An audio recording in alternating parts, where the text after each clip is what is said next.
How's it going, friends, family, all the above? I wanted to share this video with you. So my dog had this fishing lure stuck in its mouth, embedded in its jaw. It's a catfish treble hook. We got a puppy, 3-month-old brindle pit bull, and the third day we had it, second day, something like that, a couple days ago now, it was embedded in its jaw. It got outside and it found a fishing pole and chewed the lure off and embedded it in its teeth, in its jaw and lip, right down in the backside. So whenever he bit down in his mouth, you hear it make like a jewelry sound almost, like somebody clicking their tongue ring on their teeth. My twin, my sister Renee, found it while she was puppy sitting, and found it. And of course, us being new parents to another puppy, well, new to this puppy, we have another dog. Anyways, we're freaking out. Our puppy's hurt already. So I ran it down to 2 different vets, and they denied me. So we had to get pet care. I got denied. Wendy, we had no chance of doing it without having cash on hand, which it was going to have to be surgically removed. Finally, my mom got on board, and she got approved for pet care because her credit's good enough. And so it was only a $75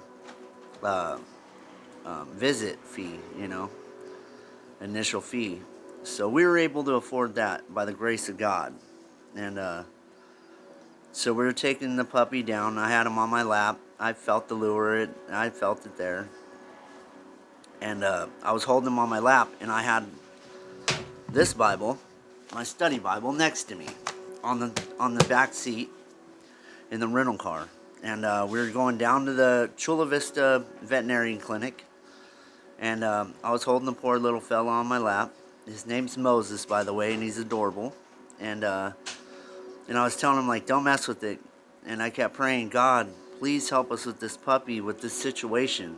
And I'd been praying to him, talking to him, because I do it all day long anyways now. But really was in prayer about this because, we don't have the money to fix it, Not even really the $75, visit fee. But, when you're in love with a little animal, you're going to do whatever it takes. Well, we're on our way. We had to stop to get gas at the gas station down on the corner from our house. And I was talking to my mom. She was in the passenger seat up front. And Wendy got out to get gas. And she's pumping gas. And I said something about the Bible. And I reached over to get my Bible. And I went like this.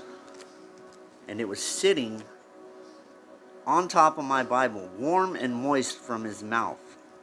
Mind you, the dog was sitting on my lap because it's a rental car.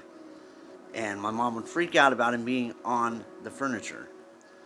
This was sitting on my Bible, warm and moist from his mouth. At first, I thought, oh my God, another treble hook. And Wendy's a fisher, so I'm thinking, Wendy, another treble hook. He's going to eat another one and die or something. What if it goes down his throat? And I'm getting ready to, say something to her, And I got lit up by the Spirit, man. And I instantly knew that it was God, that the Spirit was moving and doing this. So I'm like, no way. My flesh don't believe it, right? It's supernatural. It's miraculous. It's God. It's Godfidence we got to have, by the way. I was praying that he move and help my puppy, but I was thinking I was praying on him helping us with a good vet, helping us being able to afford the situation. He went above and beyond all that and removed the lure from my dog's jaw. I am not lying when I say that. Removed it from his mouth. So I'm like, wow, how did it happen? So I opened his mouth and I'm holding him and looking. Wendy right there got in the car and she's like, no way. I'm like, serious, I found it on my Bible. I mean, it's sitting right on top of my Bible. And so I start looking in the puppy's mouth. There's not one sign that that thing had ever been there.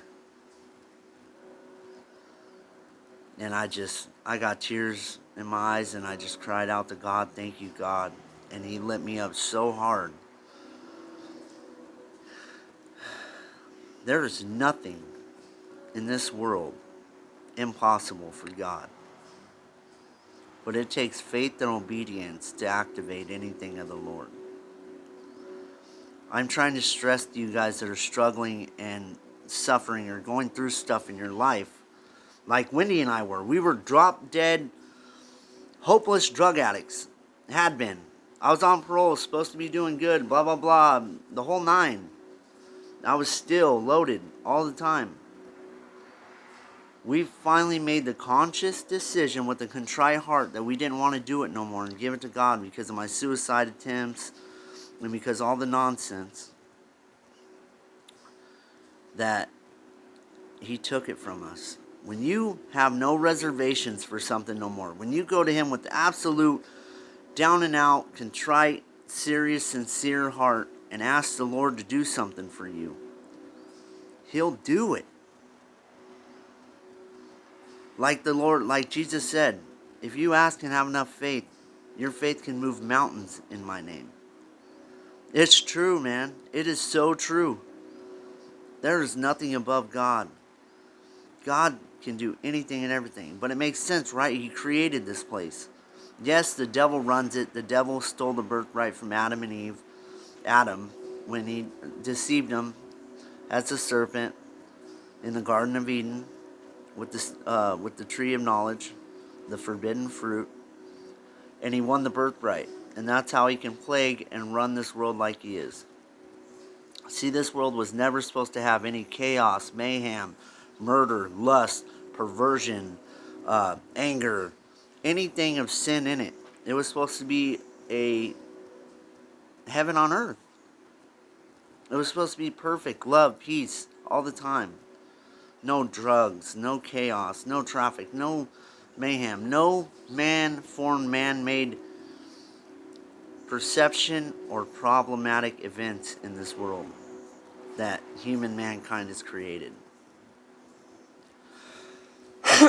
I try to stress to family members that are lost and people that I knew and know.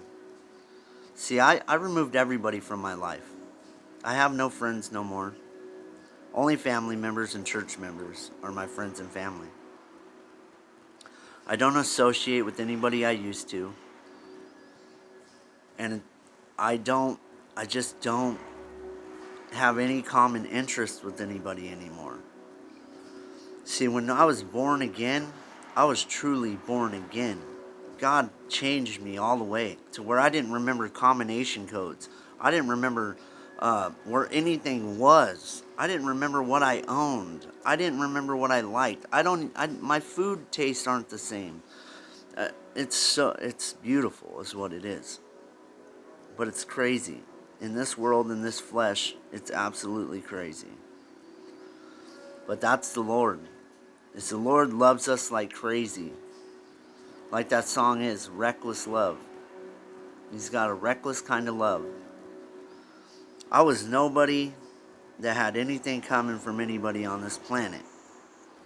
I was a 13 felony possessing, 5 trip to prison, drug addict loser as far as anybody was concerned. Yeah, I had good work ethic, and yeah, I was gung-ho for stuff, but when I lost interest in it, or I got on drugs, everything went out the window. I was unfaithful to any woman that I'd been with. I was unhonorable in anything that I told somebody about or told them I'd do. My word was nothing. I had no integrity in my life. I was a manipulator, a con artist, a robber, a thief, a liar. And I'm none of those now. Today, I have integrity. If I tell you I'm going to do something, I do it. If I give you my word, I keep it. And that's the power of God. So keep God first in your life and know that He's in control of everything. And He can do anything. God bless you guys. And just remember, God's in control. I love you and God bless.